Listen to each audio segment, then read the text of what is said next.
Welcome to Ladies Talking Love, episode 13, Stress and Sex.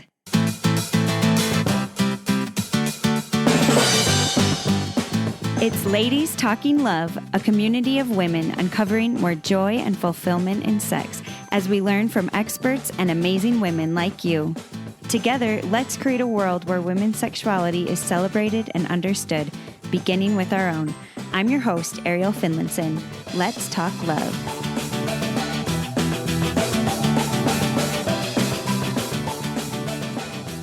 A couple years ago, I was so overwhelmed and stressed that my body and mind actually felt like they were starting to shut down. I ended up going into the doctor because I'd had heart flutterings and spasms, and the doctor was like, I think this could be stress because they did an EKG. Everything was fine. And I learned the hard way how important it is to take care of myself. As a new mom, we moved to California. I had a 2-month-old and I was finished with my degree in school, and suddenly everything changed. I wasn't doing school. I wasn't talking with other people in academia and really stretching my brain. Suddenly I had a little baby who couldn't really do anything, and I lived in a new place and I didn't know anyone, and I didn't learn for years the importance of prioritizing myself and taking time to care for myself. I felt like I needed to care for everyone else, and my priority to take care of myself wasn't high.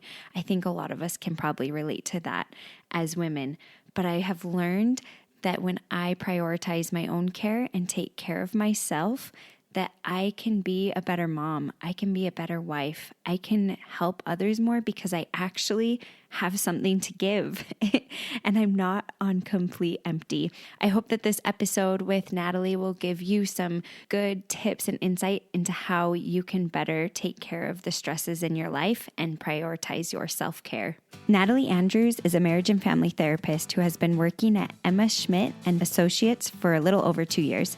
As a therapist, she supports couples and individuals in building healthy relationships and sex lives. She grew up in Cincinnati and is honored to serve her community in her current role. When she is not working, she enjoys spending time with her husband and dog, listening to true crime podcasts, and daydreaming about her next travel adventure.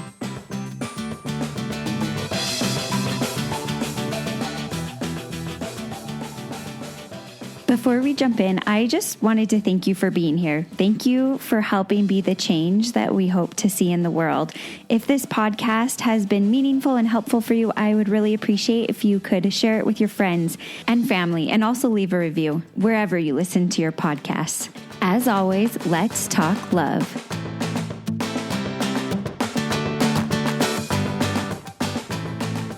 Thanks so much for joining me today, Natalie. I'm happy to have you here. Thank you. I'm excited to be here. Can you give us a little background how you got interested in sex therapy? And then also our topic today, we're going to be talking about stress and how that affects our sexual desire, pleasure. And I'm just so curious how you got so passionate about that topic as well. So I started with Emma Schmidt and Associates about 2 years ago, and we focus on relationship and sex therapy. And the sex therapy aspect is really one of the things that kind of got me in the door there, made me really excited to join that practice because my licensure is in marriage and family therapy, but sex is such an important piece of a relationship and just of who a person is. And we don't talk about it. We're not given permission to talk about it, and therapists aren't normally trained to talk about sex, even though this is such a huge aspect of someone's life. And, I saw that need, and I want to be able to help kind of create those conversations and build that piece of a person's life. Yeah. And it's so crazy how when we don't accept our sexuality, how much it affects us. And when we do, it's a small part of us, but it's so impactful, whether we accept it or not, how it affects the rest of our life. Yes, absolutely. It can really make such a huge difference in your life individually and then in your relationship to be able to have open and honest conversations about sex and to just know yourself in that way and know your partner in that way too. Yeah, it adds such a beautiful side to a relationship. How did you get interested then in studying more about how stress affects sex and sexuality? Honestly, that is probably the number one thing that I'm seeing just in any of the therapy I do, not even just is sex, but I mean, as we know, obviously with the last year, how much stress everyone is under. But it's just one of those realities of life, and it makes such a huge difference in everyone's life. Can you give us a little background of like, what are some of these things that you're seeing? Is it mainly women? Does it affect men? What do people come in with, and how do you realize like, oh, this is actually stress that's affecting your sexuality? So I definitely think women talk about it more in terms of how it impacts their sex life and their sexual desire. There is a statistic that when a woman is stressed, about 80 to 90% of women then have a decline in their sexual desire because of stress. And for whatever reason, I believe it has a lot to do with socialization. Men tend to have an easier time of kind of compartmentalizing. So even when there's outside stressors, they're still able to kind of push that aside, let some of that go, and be present in a sexual moment. And women are just socialized to multitask. There is this emotional labor that we do as women, and kind of hold in our head, and it can be a lot harder because we're not taught how to let that go and really be in the moment. So those things really can get in the way for women's sexual desire. And I think that's one thing that is so frustrating to me sometimes, just how everything in my life bleeds into my sexuality and my sex life. And that can be really beautiful because it's a chance to connect with my spouse, and it's a chance to share and be like, okay, this is what's going on. And then it brings connection, but it's also frustrating sometimes because it's like, why does everything, like, why can't I compartmentalize these things? And but I think that's something I wish I would have understood better, just how everything in my life really affects my desire, my pleasure, my ability to be present. Yes, it really does. And, when that's happening, it's so important to remember that you're not broken. Your body's doing what most bodies do and is just overwhelmed and is struggling to process all of the things that are going on in their life. So yeah, doing something like sex can seem unimportant, and it can make you feel broken, but you're not. Yeah. And when we can accept that and see it, sex can be such a way to what's the right word? Revitalize, give us more energy and help us kind of overcome some of these hard things in our life to create more space. And so how can we, especially as women, see the negative stressors that are affecting our life? Because sometimes there are stressors that sometimes push us a little bit, but there's also some that really affect us negatively. How can we kind of figure those out? Right. So absolutely, we all have stressors in our life, and noticing what's going on in our body as we react to those stressors, as we kind of come face to face with those stressors, can be really helpful. So noticing if our heart is beating faster, if we're not able to breathe, if we're short-tempered with other people in our life, if we're having negative thoughts about ourselves and about different situations, our blood pressure rising, all of those things can definitely point to us that we are stressed, that we're having a stress response. And how can we pinpoint then what's causing it? Because I know sometimes for me, especially as a woman, it's like everything bleeds into each other. And so it's like, I'm stressed about everything, but there might be a couple things that are kind of causing it in all these other areas, but it's hard sometimes to pinpoint which area of my life is causing the stress. Do you have any tips on that? So exactly like you said, it is so hard, especially right now because we're living and working from home and we're not out in our communities and things. It is all feeling just chronic, and everything is bleeding into itself. And sometimes it is just kind of taking a moment to think or talk through it and being able to identify, oh, I have this new work project, or I didn't sleep well last night, or my to-do list is way too long and I'm feeling way too overwhelmed. I can't do all of this today. Will help you to identify what those main stressors are. But it is also important to recognize it all does bleed into each other. So what do we do? What do we do when we pinpoint, or even when maybe we don't pinpoint it, but we're like, we're stressed. And I feel that I'm stressed. I can't pinpoint exactly what it is. What are some things we can do about it? A piece of this is going to be identifying what you can control and what you can't control. A lot of our stressors we can't control. We can't control that there's a pandemic, right? We can't always control that we're working from home and that our children need us to also be teachers, and that work needs us to do 500 different things all due today. Baby waking up. I'm just laughing about that because I just had one of those nights the other night where like all of my children woke up at least once. I'm like, oh. Right. And it just throws off the whole next day. You're Yeah. just tired, and that just leaves you so vulnerable to more stress. So identifying what are the stressors we can control, what we can try and do proactively. But the biggest thing that we are able to control is how we react to our stress. So that response we're having to those external stressors. So the most impactful thing we can do for our stress response is actually exercise. And it can be really simple. Anything that gets your heart rate up a little bit. And what it does is it kind of resets the brain. It tells the brain that we no longer need to have that stress response, and tells us to kind of slow down. And of course, I recognize when things are busy, it's so hard to make time for exercise. So trying to find a way to be creative with that, even if it's turning on some music that your kids really like and dancing around for 10 minutes, right? Or anger cleaning, which is a great thing people do, right? You're going to get your heart rate up. You're going to get a little bit of movement. And what you're doing is telling your body that you're safe, because all our stress response is telling us that we are unsafe right now. There's something going on in the world that is making us feel unsafe. And this comes from our ancestors who would run away from lions, right? Mm-hmm. Only now our lion is work or children or pandemic or whatever else it is. Mm-hmm. So we need to tell our body that we don't need to be reacting to that lion right now. We're safe. How can we make the stressors in our life be something that connects us with our partner? Because I think sometimes when I get stressed, it makes it so I'm like, I can't do this. And I almost pull away instead of having it bring us closer together.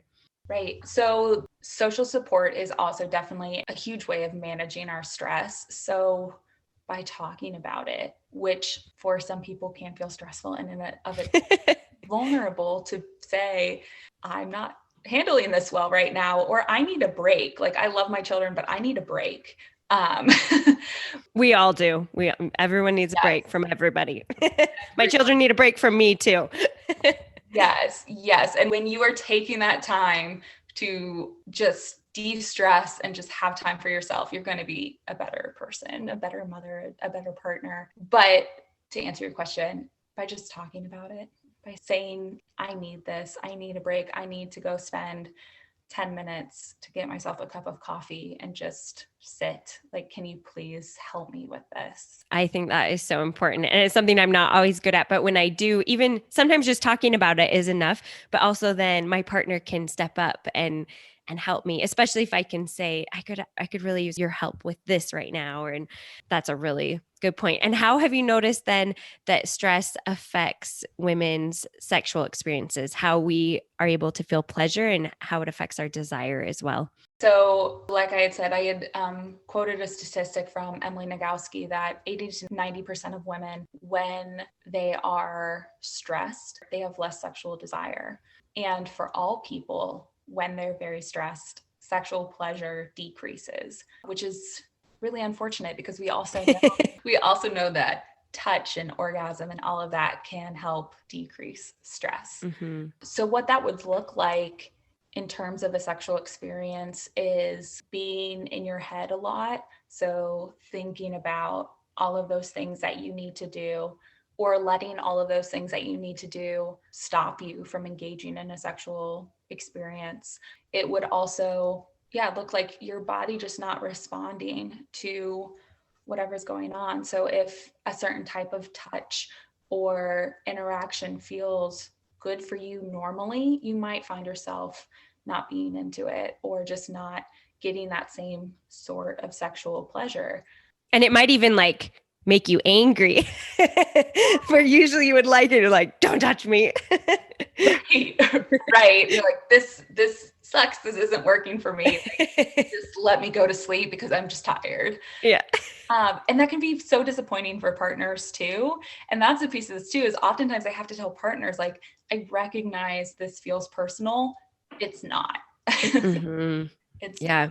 but it feels that way. And it can be important sometimes to take a little time for ourselves and say, I can't do this right now. I can't engage, and maybe take that time to talk and communicate and work through it. But besides that, I think most of us want to have desire. We want to feel pleasure. And when we're in a place of stress, especially if it's over time and we're not able to kind of win back these feelings of pleasure and desire, how can we win those feelings back? How can we work through that and really get to a place where those stressors might not have gone away, but that we can still feel desire and pleasure and accept that love coming from our spouse or partner and like give to them as well? I think a piece of this is changing the way we think about desire and what we think we need to feel to be able to engage in sex or a sexual experience before the experience starts. I like to talk about willingness rather than just desire, right? So thinking of desire like kind of that feeling in your gut where your brain is telling you, I want to rip my partner's clothes off right now. Whereas willingness might be, okay, I know I'm stressed. I know there's a lot going on, but this is something that is important in my relationship and important for connection. So I'm going to be willing to engage in this and try and be as present as I can, knowing it's not going to be perfect. Because oftentimes women have, instead of that spontaneous desire, there's a responsive desire. So as you get into it, as your brain kind of transitions into sex mode, your body will begin responding and having that pleasure. But it's going to start with that willingness to engage in something that is connecting rather than waiting for that kind of spontaneous gut feeling that might not come when you're really stressed. Yeah. And I feel like sometimes for some of us, it might never come. Some of us don't have spontaneous desire. And one thing that I've been learning and that I like to say so much to help myself and other people, but just whether you have responsive desire or spontaneous, they're both valid. Like whatever way you reach desire. And I love what you said about it's okay to not be desiring or in the mood, but to say, I could go there, and with your partner then to explore what that looks like. How do I get to responsive desire where I then can feel like I can be sexually present, and what that looks like, and to kind of practice and figure it out so you can say, okay, I'm not feeling this right now. I'm willing to go there. So let's try this. And maybe you're trying things, or maybe you're like, I know this works. Let's try this. Just give me a little bit of time to warm up. And I think both of those are so valid. And we don't give ourselves enough credit if we have responsive desire, because the media and everything only pretty much shows spontaneous desire. But that I think is not the norm. No, not at all. Definitely not the norm. Responsive desire is more of the norm. And one of my favorite tools that I use for this, for that communication piece that you're talking about, is from the Gottman Institute. And you rate your desire or willingness on a scale of 1 to 9. 9 being, I want you right now. And 1 being, please don't touch me. Right. And it can open up this conversation around, if your partner is feeling like a 7 or an 8 and you're feeling more of that 1 or 2, what are you needing to move up, to move to a 3 or a 4?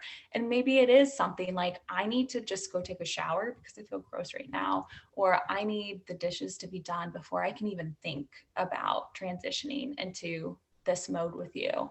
So you can talk about those things and be open about your needs and talk about that with your partner. So you can kind of learn that for yourself. And so your partner can learn that too. And it's not just a, no, I don't want to have sex with you. I don't want to be intimate with you, which can feel like rejection. But it's a, I'm dealing with stuff internally and here's how you can help me. Or it just isn't going to happen tonight and it's not about you. I love that idea of just being able to talk with your partner where you're at. And you could say like, I'm not feeling in the mood for being really intimate, but could you give me a hug for a minute? And sometimes you might get in the mood and sometimes you might not. But I think that connection helps move us up to a place where in the future we'll be in a better place from the get-go, And I think that's a comfortable thing if you're both familiar with it, to ask. Sometimes it's hard to say, oh, I'm really not feeling it right now. I'm feeling really stressed. But to say, oh, where are you at on the scale? And just kind of have that you both know. So with this, how can we work with the stresses that are going to come up in our life? We've covered this a little bit, but do you have any other tips on how we can work with those stresses so that they don't cause us harm emotionally, mentally, and cause us harm to not be able to connect? First, remembering that stress is important. We need it. It's protective. It is what has kept us alive as a species. And sometimes it's just not helpful. So recognizing, is this a stress that is positive and motivating, right? So I'm thinking when you're planning a wedding or getting ready for a baby, right? Those things are stressful, but super positive. Mm-hmm. Or are these other things that we are just so worried about, things that we can't control? So I think starting there is just identifying it, thanking it for existing as a way for your survival, and figuring out if it's helpful or not in that moment. And then doing things to help with the stress response that you're having, getting your body moving so that your brain is telling that piece of your brain to just kind of shut off, reaching out for social support. And again, this can be talking to your partner or talking to a friend or a loved one about what's going on with you. It can also be something as small as going to Target and thanking the cashier and telling them to have a nice day. That still gives us that positive dopamine hit that we need to help manage that stress response. Of course, that's a little more difficult right now. With a mask. Right. Smile with your eyes and say thank you. It can also be remembering who we are outside of that stress. So having activities that help us to feel connected with ourselves and activities that allow us to go kind of into a flow state where we can kind of turn our brain off and just exist for a few minutes, right? So like crafts or cleaning or dance or whatever it is that you feel most yourself while you're doing that helps us to just convey to our brain that we're safe. I think too, sometimes as women, some of us get to this point of stress or these other things that feed into how we're feeling sexually that I've heard some people say like, I would be happy to never have sex again in my life, which I think is so sad, but some of us get there. What would you tell them as just kind of we close up? Are some things that they can do, even if you recognize, oh, I'm feeling stressed, all these other things in my life are bleeding into this feeling of not wanting to be close, not wanting to feel desire. And it can be a huge barrier to get over. What are some tips that you would give to them, encouragement to take that hard leap to realize, no, I can do this. I can work through this. First, that it's normal, that they are not the only ones feeling that way, because like you said, so many people get to that point. And something I hear so often is, if I have to choose between sleep and sex, I'm going to choose sleep. Like, okay, yeah, that makes sense. What that tells me is that we need to find a way for you to care for yourself as a person. And, as we kind of said at the beginning, sexuality is a big part of who you are as a person. And it might look like we're starting with getting you back into that hobby that has been really fulfilling for you in the past, or trying to figure out space for you to prioritize yourself, which is very hard to do for women. And oftentimes then that sexuality piece will come back. And sometimes it doesn't, right? Sometimes it needs more specific, like we need to work through messaging in our head about women and sexuality, about being a mother and being a sexual being, all these other things that we hear as women about how we're supposed to be. Yes. Right. Preach it, girl. Preach it. Yes. And so sometimes it is that stress, and sometimes it's the stress of these expectations and working through that we put on ourselves and that are from other people. They're not even helpful. A couple more things. Just what would you say to women who are like, okay, I really like that, Natalie, but I don't know what I like. I don't know what I'm into. I don't know what my hobbies are, because I think a lot of times we have these outside voices that have told us what we are supposed to be as women, that we aren't sexual, that we shouldn't have desire, all these things. And then also like, and you should look like this as a mom, as a working mom, or as a not mom, but just a working individual, or as a whatever you're doing in your life. Or as a mom, you shouldn't think about yourself because that's selfish. Yes. Yeah, no, you're a person. And a mom, you know? So the question was, what would I say to them if they don't know what that is? Awesome. That gives us a lot of space to be creative and to have fun. Engaging in a hobby, finding yourself doesn't have to be serious. You don't have to know, especially even with sex, you don't have to know everything that you like to have a fun, playful, pleasurable sexual experience. If you're open to trying and to being curious about yourself, about who you are now and what you might want or what you might like, great. You've just left a lot of space for yourself to try different things and just learn more about yourself. Not putting the pressure on that it has to be a certain way, that we're just exploring in sex in our lives. And you can say, oh, didn't like that, let's move on to a new hobby, or in sex too, like, oh, that was fun to try, but let's go back and do this, Right. I like that, giving yourself room and not putting pressure on that you have to end up liking what you start trying or whatever. Just it's exploration. Absolutely. Thanks so much, Natalie. This has been really fun to have you on, and I really appreciated all your tips and insight into how stress affects our sexuality. Thank you for having me. This is great.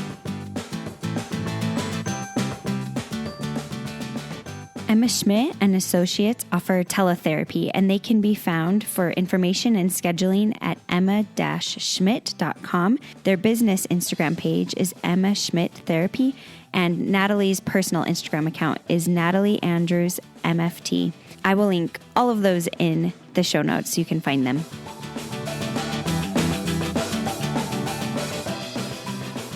This idea of making space to prioritize yourself is so important, but can be so hard and so frustrating.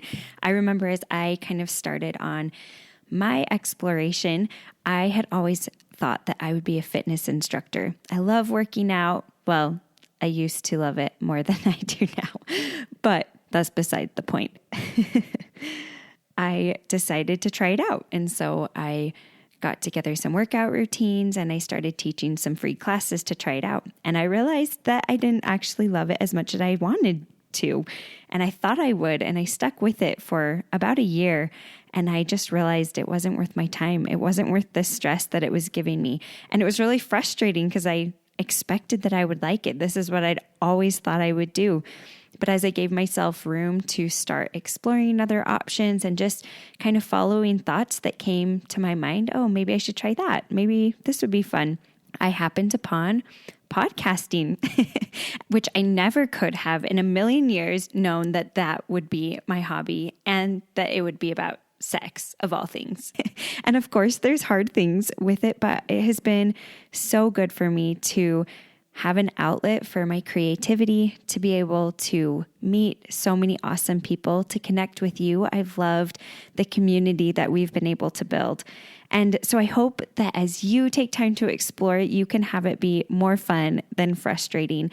Natalie gave us a couple tips that you don't have to know what you like to have a good time exploring hobbies. Just take some time to try some new things. And that's the same with sex as well. She also said to be open to trying and being curious about yourself, who you are now, and what you might want or what you might like.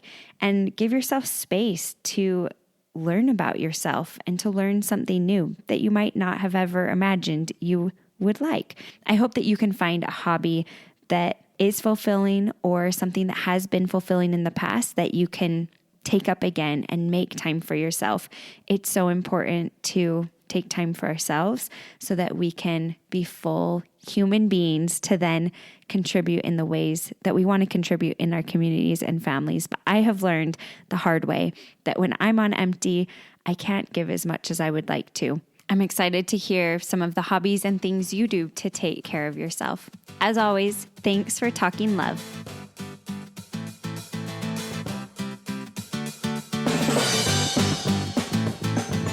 Join the conversation at ladies.talkinglove on Instagram and tag your friends who would like to participate. You can also check out our website, ladiestalkinglove.com, where you can access each episode and join our exclusive newsletter. I'd love to hear your thoughts on Instagram or by email to hello@ladiestalkinglove.com as we learn together. Thanks for talking love.